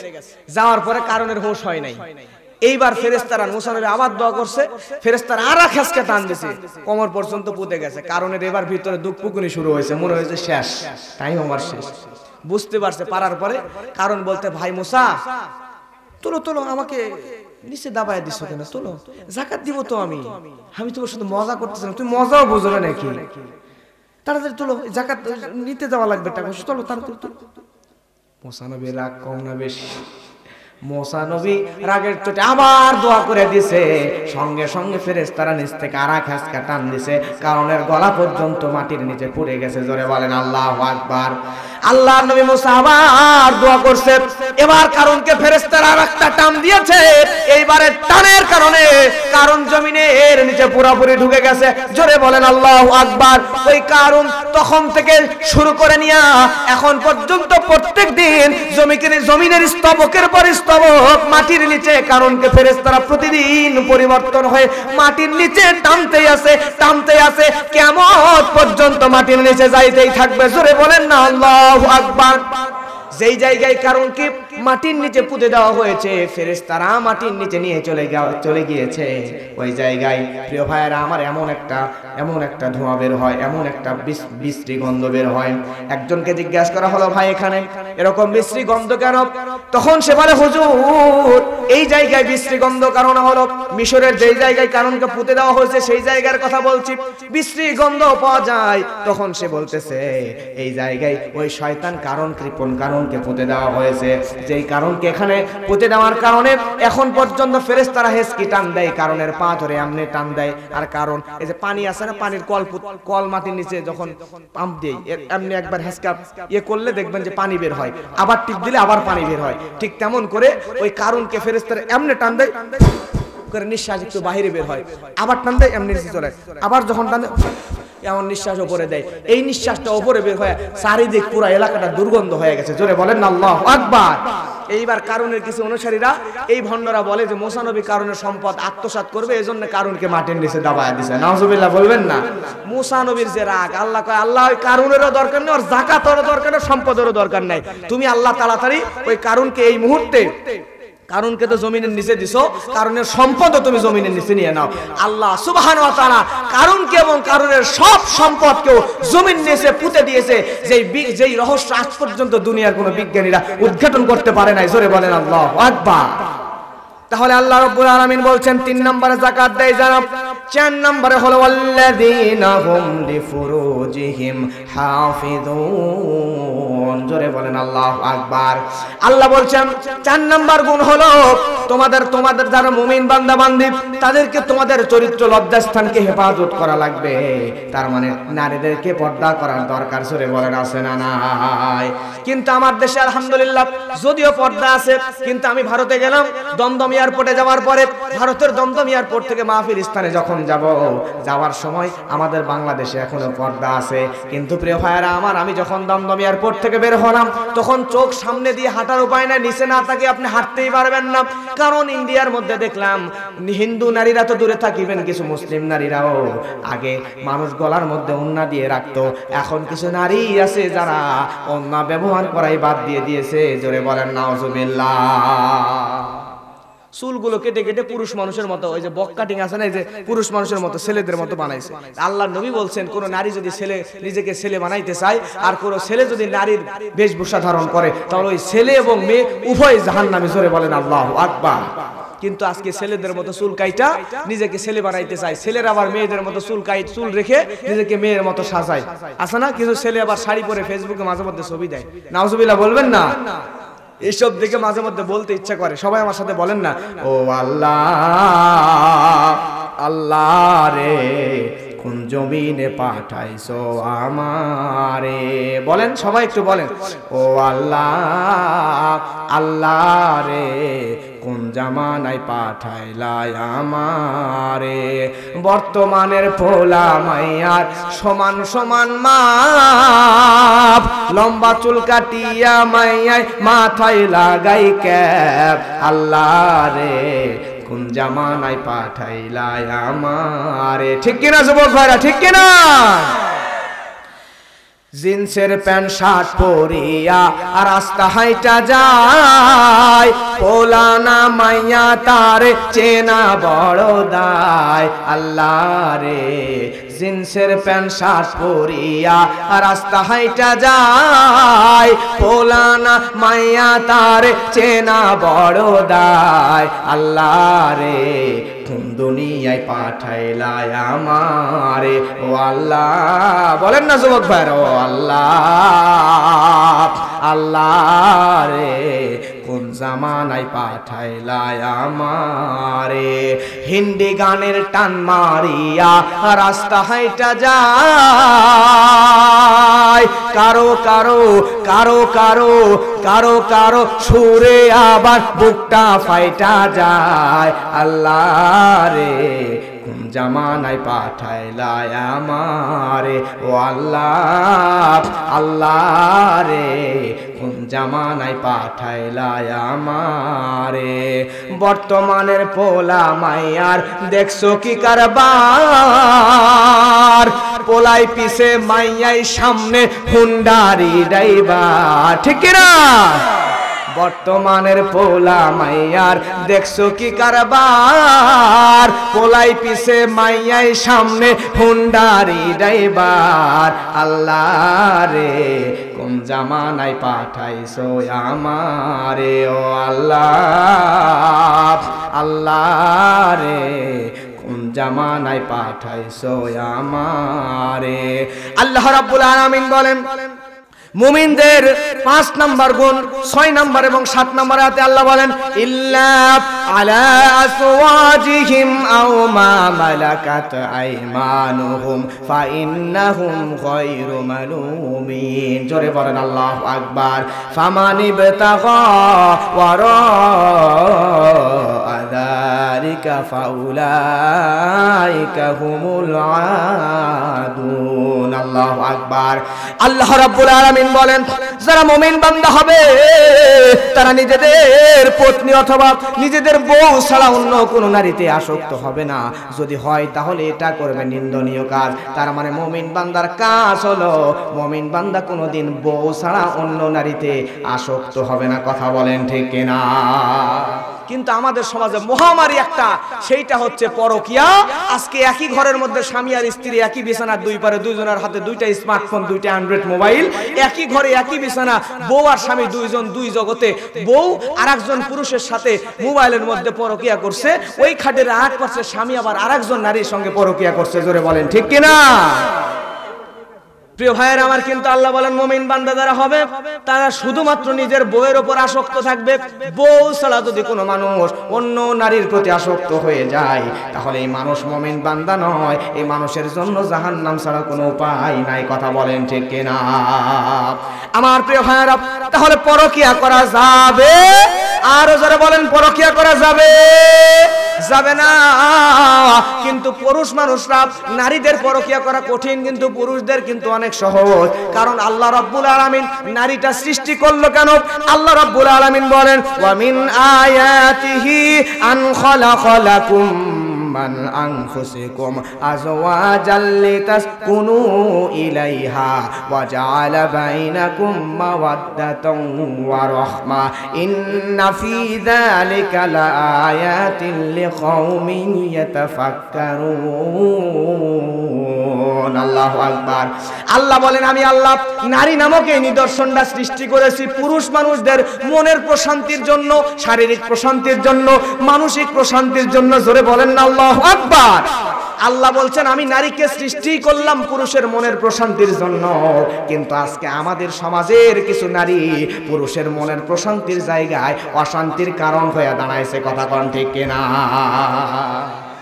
আল্লাহ নারী বানালেন প্রশান্তির জন্য, সব নারী না, কিছু নারী পুরুষের অশান্তির জন্য দায়ী হয়ে গেছে।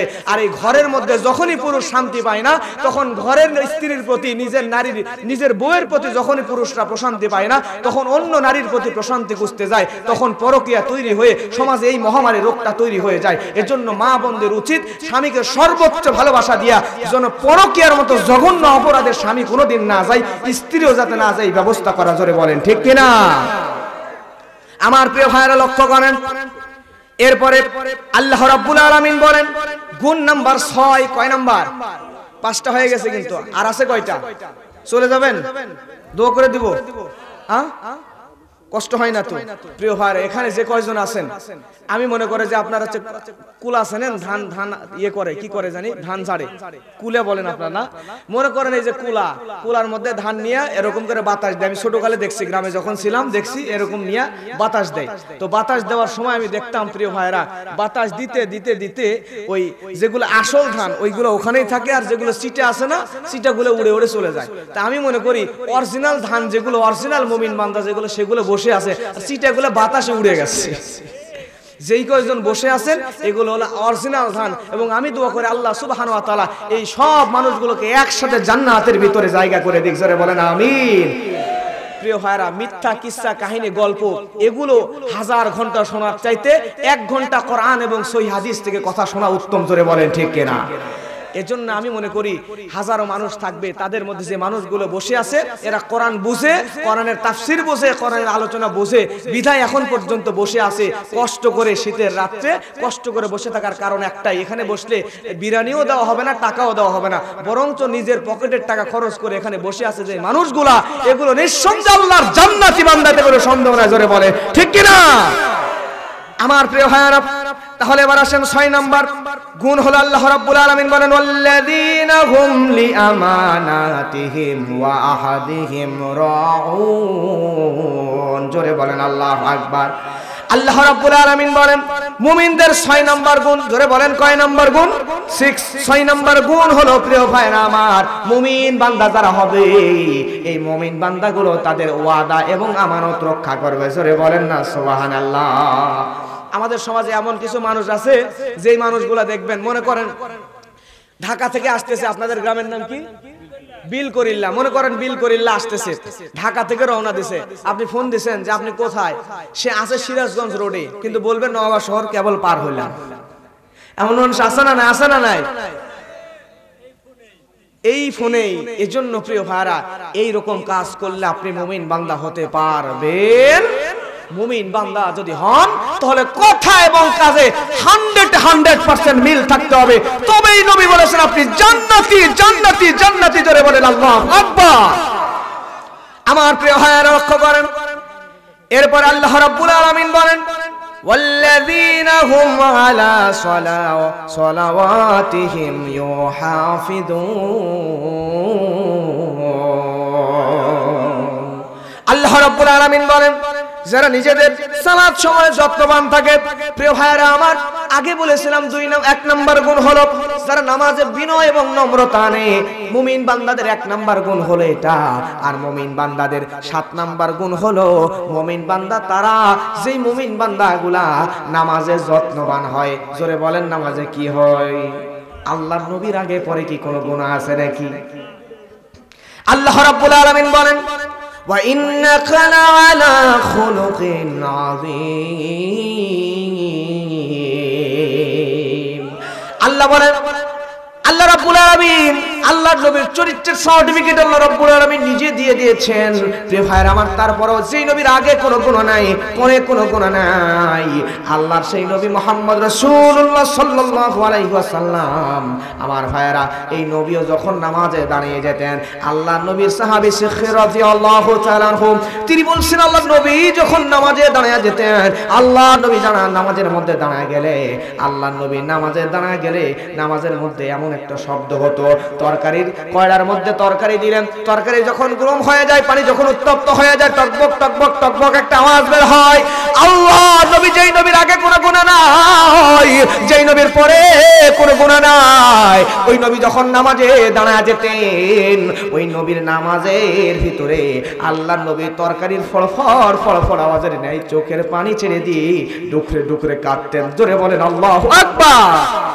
আল্লাহর নবীর সাহাবী হযরতে জাবের রাদিয়াল্লাহু তাআলা আনহু তিনি বলছেন, নবী আমার নামাজে যখন দাঁড়ায় যেত, আল্লাহর নবী নামাজে দাঁড়ায় গেলে, আমার প্রিয় ভাইরা আমার, ওই নামাজের ভিতর নবীজি যখন দাঁড়ায় যেত, এমন দীর্ঘ নামাজ আল্লাহর নবী পড়তেন। ওই নামাজে দীর্ঘ সময় দাঁড়ায় থাকার কারণে আল্লাহর নবীর পায়ের গোড়ালি ফুলে যেত। জোরে বলেন আল্লাহু আকবার। প্রিয় ভাইরা আমার, এজন্য আমাদেরকে আল্লাহর নবীর মতো যত্ন নিয়া যত্ন সহকারে নামাজ পড়ার দরকার। জোরে বলেন আছে না নাই?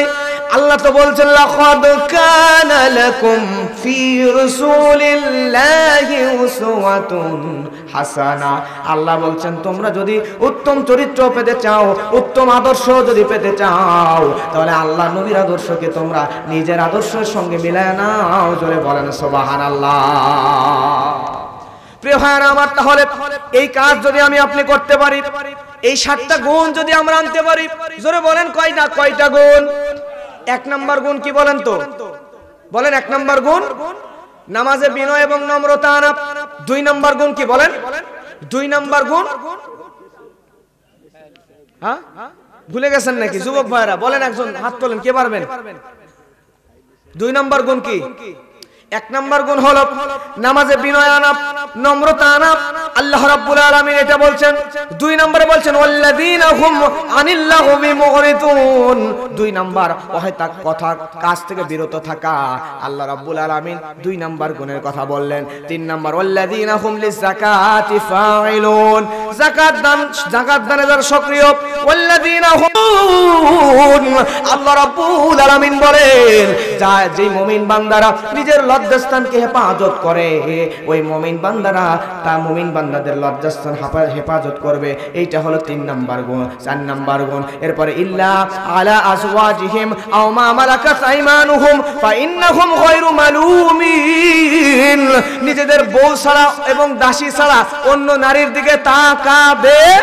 ফামান ইবতাগা ওয়ারাআ যালিকা ফাউলাইকা হুমুল আদুন।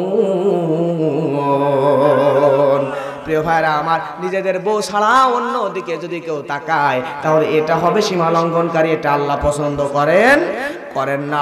এরপরে আল্লাহ রাব্বুল আলামিন পরের আরেকটা আয়াত দিয়ে বলছেন, ওয়াল্লাযীনা হুম লিআমানাতিহিম ওয়া আহাদিহিম রাউন। আল্লাহ বলছেন যারা আমানত এবং ওয়াদা রক্ষা করবে, ওয়াল্লাযীনা হুম আলা সালাওয়াতিহিম ইউহাফিযুন। 7 নাম্বার গুণ, যে বান্দাগুলা বিনয়ের সাথে যে নামাজ পড়বে, যত্নের সাথে যত্নবান হবে নামাজে যে বান্দাগুলা, এই বান্দাগুলাই আল্লাহর জান্নাতি হবে। এই 7টা ক্যাটাগরি, এই 7টা গুণ যদি আমার মধ্যে থাকে, আপনার মধ্যে থাকে, যুবকের মধ্যে থাকে, বৃদ্ধর মধ্যে থাকে, পর্দার আড়ালের কোন মা বোনদের মধ্যে থাকে, তাহলে সব মা বোন, যুবক আর মুরব্বী সবাইকে জান্নাতের মধ্যে দিয়ে দেবেন। আল্লাহ বলেছেন, গ্যারান্টি দিয়েছেন মুহাম্মদ রাসূলুল্লাহ।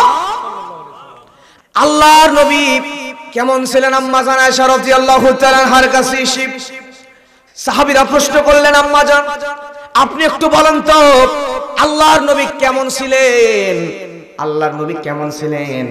আম্মা জান আয়েশা বললেন, সাহাবীরা তোমরা কি হেঁটে চলা কোরআন দেখেছো নাকি? সাহাবীরা বলেন, না আম্মা দেখি নাই।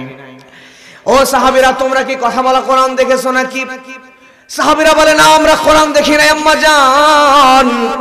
এবার আম্মা জান আয়েশা রাদিয়াল্লাহু তাআলা আনহা বলেন, তোমরা কি প্র্যাকটিক্যাল কোরআন দেখেছো নাকি? সাহাবীরা বলে, না দেখি নাই। আম্মা জান আয়েশা রাদিয়াল্লাহু তাআলা আনহা বলেন, ও নবীর সাহাবীরা তোমরা শুনে নাও, তোমরা যদি হেঁটে চলা কোরআন দেখতে চাও, কথা বলা কোরআন দেখতে চাও, প্র্যাকটিক্যাল কোরআন যদি তোমরা দেখতে চাও, তাহলে আমার নবী মুহাম্মদ রাসূলুল্লাহ সাল্লাল্লাহু আলাইহি ওয়াসাল্লামের চেহারার দিকে তাকায়া তাকায়া দেখো। আল্লাহর নবী হলেন জমিনের প্র্যাকটিক্যাল বাস্তব কোরআন। সুবহানাল্লাহ। আমার ভাইয়েরা, আল্লাহর নবীর উপরে আয়াত নাজিল হয়ে গেছে। আল্লাহ রাব্বুল আলামিন বলেন, قد أفلح المؤمنون। আল্লাহু আকবার। আল্লাহ বলছেন কদ আফলাহাল মুমিনুন, অবশ্যই মুমিনরা সফল কাম। জোরে বলবেন সফল কাম কারা? মুমিনরা। আল্লাহ সুবহানাহু ওয়া তাআলা নিজে বলছেন সফল হলো মুমিনরা। তার মানে বোঝা যাচ্ছে দুনিয়াতে আমরা দুনিয়ার মানুষরা মনে করি দুনিয়াতে টাকা পয়সা থাকলেই সে সফল। বিসিএস ক্যাডার হতে পারলে, এমবিবিএস ডাক্তার হতে পারলে, ইঞ্জিনিয়ার হতে পারলে, কলেজের প্রফেসর হতে পারলে, অনেক টাকার চাকরির বেতন, অনেক বেতনওয়ালা চাকরি করতে পারলে সেই মানুষকে দুনিয়াতে আমরা সফল মনে করি। যেই মানুষের টাকা আছে, যেই মানুষের পাওয়ার আছে, ক্ষমতা আছে, ওই মানুষকে আমরা দুনিয়ার মানুষরা সফল মনে করি। কিন্তু প্রিয় ভাইয়েরা জেনে নেন, আসল সফল দুনিয়াতে যদি টাকা দেওয়ার ক্ষমতা দিয়ে হতো, তাহলে দুনিয়ার সবার চাইতে বেশি সফল মানুষ হইতে পারত বিল গেটস। কথা বলেন ঠিক কিনা? কারণ এই বিল গেটসের এত বেশি সম্পদ, এত বেশি টাকা।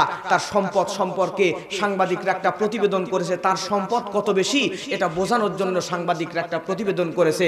তারা বলছে বিল গেটসের জীবনে অর্জিত যত সম্পদ আছে, এই সব সম্পদগুলো দিয়া যদি লোহার সিঁড়ি বানানো হয়, তাহলে দুনিয়া থেকে প্রায় চাঁদে যাওয়া যাবে। জোরে বলেন না আল্লাহু আকবার। এত সম্পদ, তার সম্পদ কত বোঝানোর জন্য এই উদাহরণটা দিয়েছে। কিন্তু প্রিয় ভাইরা, এত সম্পদ থাকলে হবে কি? বিল গেটসের তো ঈমানই নাই। ঈমান যদি না থাকে, মুমিন যদি না হয়, তাহলে তো জান্নাতেই যাবে না। আর জান্নাতে যদি না যায়, তাহলে সে কি আসল সফল ব্যক্তি হতে পারে?